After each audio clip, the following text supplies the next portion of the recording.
Hello मित्रों, chart pattern में आज हार्मोनिक पैटर्न का पार्ट 8 लेके आए हैं। ये आखिरी पार्ट है इस सीरीज़ का। One stop solution for all harmonic patterns. 8 थे और आठों को मैंने एक ही जगह पे लेके आया था आप लोगों के लिए। ठीक है, आई होप आपने वो आठों देखे होंगे और समझे होंगे। ठीक है, तो ये आज का पैटर्न जो है वो है साइफर पैटर्न। कौन सा पैटर्न है? Cipher pattern. ठीक है, जिससे आपको दिख रहा होगा साइफर का मीनिंग बेसिकली होता है बीज लेख या शून्य। ठीक है, या आप कह सकते हो जो आप एक तरीके से शुरुआती तरीके से काम करना है, एकदम शुरुआती दौर से काम लेके आना और समझना उसको। तो इसमें भी ज़्यादा अलग नहीं है, ये भी सेम वैसे ही है जैसे में और लैग थी।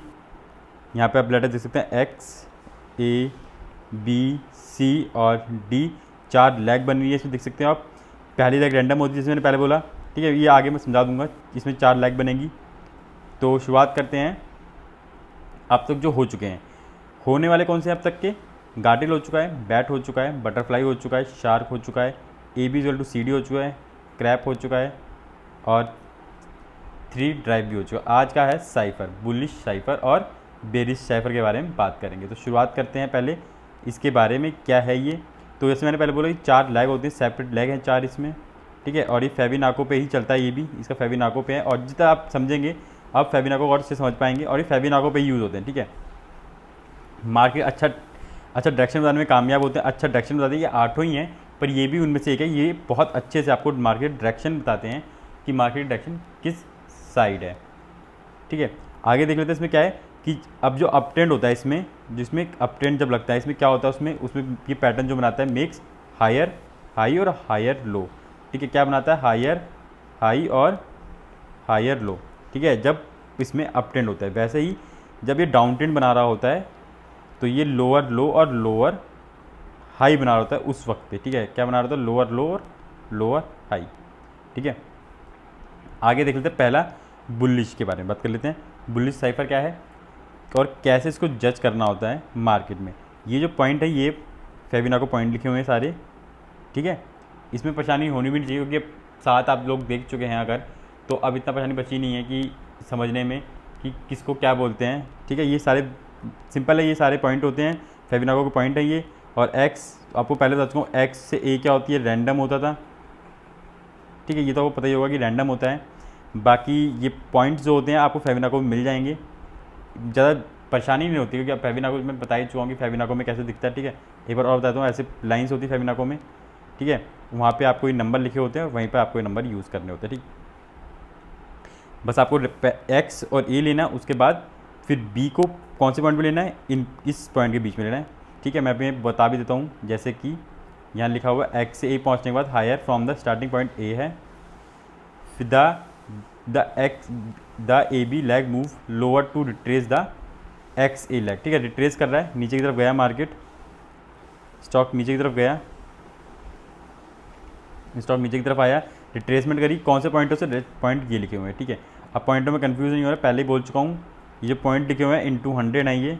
ठीक है, ये इंटू 100 है, तो आपको यही मिल जाएंगे। ठीक, ये नंबर मिल जाएगा आपको फेबिनाको में। उसके बाद फिर बी सी मूव है, higher take out the swing high at point A. अब पॉइंट ए के स्विंग हाई के ऊपर जाएगा ये। ठीक, ये पॉइंट ए के ऊपर चला जाएगा। फिर से सिमिलरली 2 पॉइंट देखने हैं आपको, कौन से 2 पॉइंट है वो यहाँ पे लिखे हुए हैं, जैसे कि take out high point A and terminate the between. किस में आएगा? इन दोनों के बीच में आएगा। ठीक है, इन दोनों के बीच में आएगा। 1.27 बोल दीजिए या फिर 127 बोल लीजिए, 127 बोल लीजिए, जो भी आपको अच्छा लगे, इजीली लगे यूज़ करने में, आप वो यूज़ कर सकते हो। उसका आता है सी डी मूव। ठीक है, मूव आएगा सी डी, जो होगा डाउनवर्ड के लिए आएगा। वो क्या बोल रहा है यहाँ पे? वही है कि टर्मिनेट करेगा near 78 retracement level of price move from X to C. अब जो एक्स टू सी है, इस पॉइंट से यहाँ तक के पॉइंट को वो टर्मिनेट करेगा। किससे करेगा? 78.6 से करेगा। ठीक है, तो ये जो पॉइंट होगा 78.6 होगा, जैसे यहाँ पे लिखा हुआ है आपका। ठीक है, 78, यहाँ पे भी आप 100 कर दोगे तो आपको वही 78.6 मिल जाएगा। ठीक है, रिट्रेसमेंट पॉइंट। उसके बाद आपको एक जो है सपोर्ट मिल गया। ये एक तरीके से सपोर्ट बोल सकते हैं इसको। ठीक है, ये सपोर्ट हो गया मार्केट का। यहाँ से मार्केट क्या करेगा? फिर आपको इसके आगे आपको ट्रेड लेना है। कौन सा? बुलिश ट्रेड लेना है, मार्केट को अप ट्रेंड के लिए लेना है। यहाँ से मार्केट अप ट्रेंड के लिए। ठीक ठीक है। आई होप आपको ये समझ आया होगा। मैं डिटेल में ज़्यादा नहीं समझा रहा हूँ क्योंकि इससे पहले जो मैं साथ समझा चुका हूँ बिल्कुल सेम है, ठीक है। और मुझे लगता है कि आप ज़्यादा समझने की इसमें कुछ बताने की भी ज़्यादा बचा भी है, ठीक है ज़्यादा। तो अब जैसे वैसे एक और बेरिश भी सेम है, कुछ अलग नहीं है, पॉइंट सारे सेम है, आप देख सकते हैं। ये जो आपने यहाँ यूज़ करना है वही आपको यहाँ भी यूज़ करना है, इसमें कुछ ज़्यादा अंतर नहीं है। रैंडम मूव, एक्स से ए की रैंडम मूव जाएगी, पहले मैं लिख देता हूँ यहाँ पे रैंडम मूव आती है, जैसे कि पहले एक्स से ए की, उसके बाद फिर रिट्रेसमेंट होता है ए से बी का, ठीक है, कि मार्केट एक अप ट्रेंड दिया और रिट्रेसमेंट किया पॉइंट्स पे, इन पॉइंट्स पे एक्स और ए का, और ए से बी बनेगा तो रिट्रेसमेंट आता है। फिर वापस सी की तरफ जाएगा मार्केट डाउनवर्ड, जो ज़्यादा लोअर लो होगा अपोजिट टू ए के मुकाबले ज़्यादा लोअर लो पे होगा वो, ठीक है। यहाँ भी वही बातें लिखी हैं, आप चाहो तो उसमें पढ़ सकते हो डिटेल, ठीक है। यहाँ पे पॉइंट लिखे हुए हैं, रिट्रेसमेंट पॉइंट लिखे हैं सारे, मैं यहाँ पॉइंट पे लाइन लगा देता हूँ जो आपको समझने में आसानी होगी। रिट्रेसमेंट लेवल है सारे ये, ठीक है, बेरिश। अब चलते सीधा किस पे, इसके मार्केट के जो स्ट्रक्चर बनता है, ठीक है, और चार्ट बनता है, चार्ट पे कैसे यूज़ करना है, स्टॉप लॉस कैसे लेना है और टारगेट कैसे ले जाएंगे इसके। तो टारगेट और स्टॉप लॉस के लिए आप यहाँ पे देख सकते हैं, मार्केट है ये ऑस्ट्रेलिया का डॉलर और यूएस डॉलर का चार्ट ले रखा है, 4 घंटे का लगा रखा है ये मैंने, ठीक है। यहाँ पे देख सकते हैं आप कि एक्स से ए बना, रैंडम मूव बनी एक, उससे मार्केट ने बी तक रिट्रेसमेंट करी, ठीक है, डाउनवर्ड आया मार्केट, फिर एक मार्केट ने अप ट्रेंड दिया अच्छा खासा ऊपर, एक यहाँ से मार्केट ने अप ट्रेंड दिया और ये मार्केट का एक हायर हाई लगा, क्या बोलेंगे इसको, हायर हाई बोलेंगे हम, ठीक है। किसके मुकाबले, ए के मुकाबले सी ने अच्छा हायर हाई दिया और मार्केट फिर एक लेग बनाया डाउनवर्ड, जो 78% का रिट्रेसमेंट बोला गया था, ठीक है, ये वो हो गया आपका। अब यहाँ से आपको एंट्री कैसे लेनी है, एंट्री लेने का बहुत आसान तरीके से मैं पहले बता चुका हूँ बहुत सारे इसमें। यहाँ आपको ये देखना है कि जो भी लेग यहाँ से ख़त्म कर रही है, यहाँ पे जो भी लेग, अब यहाँ से मार्केट जो है अपने आप को एक साइडवेज कर रही है, होल्ड करा यहाँ पे रेंज, देख रहे हो यहाँ पे रेंज बन रही है 4 घंटे के अंदर, मतलब अच्छी खासी रेंज बनी है यहाँ पे, इसे रेंज बोलते हैं। जब मार्केट एक प्राइस में ही घूमती रहती है, कंसोलिडेट बोल सकते हो, अच्छा खासा कंसोल करती है, होल्ड करती है, उसी बीच में उन्हीं कुछ प्राइस मूव एक्शन जो होता है ना, प्राइस उसी प्राइस में एक अच्छा खासा मार्केट एक अपने आप को होल्ड करती है। उसके बाद जैसे ही आपको दिखे कि मार्केट ने प्रीवियस जो भी उसके लो थे उसके ब्रेक करके मार्केट अप ट्रेंड दे रहा है, तो आपको क्या लेना है, वहाँ से मार्केट में ट्रेड बनाना है। तो इसमें ट्रेड कहाँ से बनेगा, इसमें जो हैगा, आप यहाँ देखोगे तो ये रिस्ट्रिक्शन का फॉर्म बना रहा है, यहाँ रिस्ट्रिक्शन बन रहा है अच्छा खासा, ये जो है रिस्ट्रिक्शन का फॉर्म है। जैसे ही मार्केट ने इस कैंडल ने इसको ब्रेक किया है, ये आप देख सकते हो, ये कैंडल जो है, ये ब्लैक वाले से कर रहा हूँ, ये जो कैंडल है इससे आपको इसमें एंट्री बनानी थी, ठीक है। यहाँ पे आपको एंट्री बनानी है, ठीक। अब जो यहाँ लिखा हुआ है उसके हिसाब से बना सकते हैं एंट्री, पर मेरे हिसाब से यहाँ पे ज़्यादा अच्छी एंट्री होगी, ठीक। यहाँ से एंट्री बनाएंगे और मार्केट ने आपको अपट्रेंड दे दिया। तो पहला टारगेट क्या हुआ, ए का हाई, पहला टारगेट हुआ ए का हाई और सेकंड टारगेट हुआ आपका सी का हाई। तो यहाँ पे क्या करना है, आपको 50% 1/2 निकालना है और यहाँ पे भी आपको अपना 1/2 क्वान्टिटी निकालनी है, ठीक है। दो बारी में निकालना है, 2 बारी में क्वान्टिटी निकालनी है और यहाँ से आपको आधा क्वान्टिटी निकालनी है, और ताकि आपको प्रॉफिट हो सके, अच्छा प्रॉफिट हो सके, ठीक है। और स्टॉप लॉस के लिए क्या है, एक्स के नीचे के 20 पॉइंट जो होते हैं आपको लीवे करने हैं, ठीक है, ठीक है। 20 पॉइंट्स जो हैं आपको लीवे करने होते हैं एक्स के, इससे आपका कभी भी स्टॉप लॉस हिट नहीं होगा। ऐसे कहते हैं ना कि बहुतों को पता होता है कि कहाँ स्टॉप लॉस लगे हुए हैं, तो जो आप बिग ट्रेडर्स भी होते हैं ना, उनको भी पता होता है कि उनको मार्केट कितना गिराना है, वो भी एक हद तक ही मार्केट गिराते हैं, उससे ज़्यादा मार्केट वो भी नहीं गिराते, उनको भी लॉस का डर होता है। उन्हें पता है कि अगर लोग यहाँ से वो निकल और नीचे गिरा देंगे तो और जो दूसरे ट्रेडर हैं वो भी निकलना शुरू कर देंगे, तो उन्हें इतना पता होता है कि वो कहाँ तक लगाएंगे स्टॉप लॉस।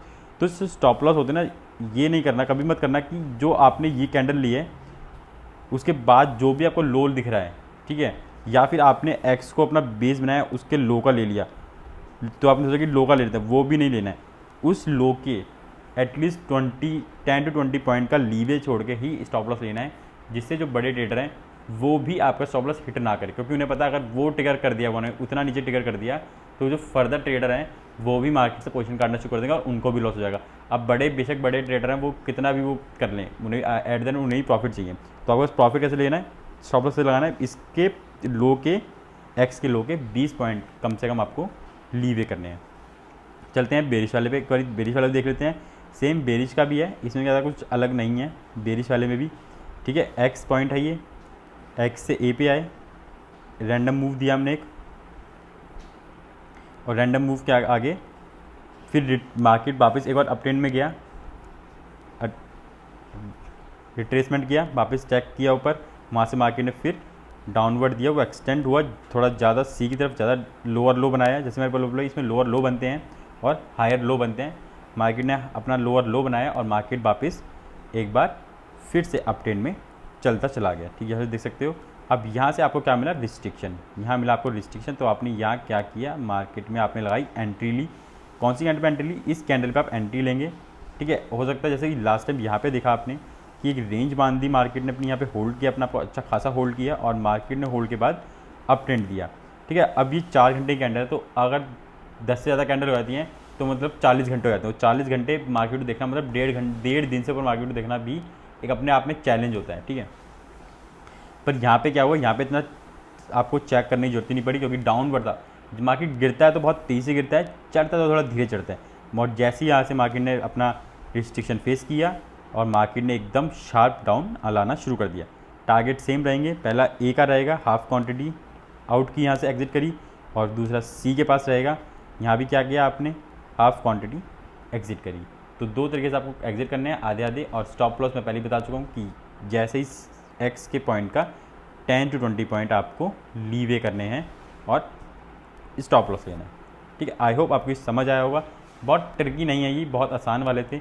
शुरुआती वाले जो थे थोड़े से मुश्किल थे, क्योंकि वो शुरुआती दौर तक एकदम नया फ्रेश था, ये कुछ नया सिखाने की कोशिश कर रहे थे, तो वहाँ टाइम लगता है। अब क्या है, अब धीरे धीरे आप थोड़े से इसको समझ चुके हो, तो ये जानने में ज़्यादा समय नहीं लगता है। आपको पता लगा फेबिना को यूज़ करना आ गया है, तो ईजीली आप यूज़ कर सकते हो, ठीक है। स्क्रीनशॉट में आप इस वाली स्लाइड का और इस वाली स्लाइड का स्क्रीनशॉट ले सकते हो, ठीक है।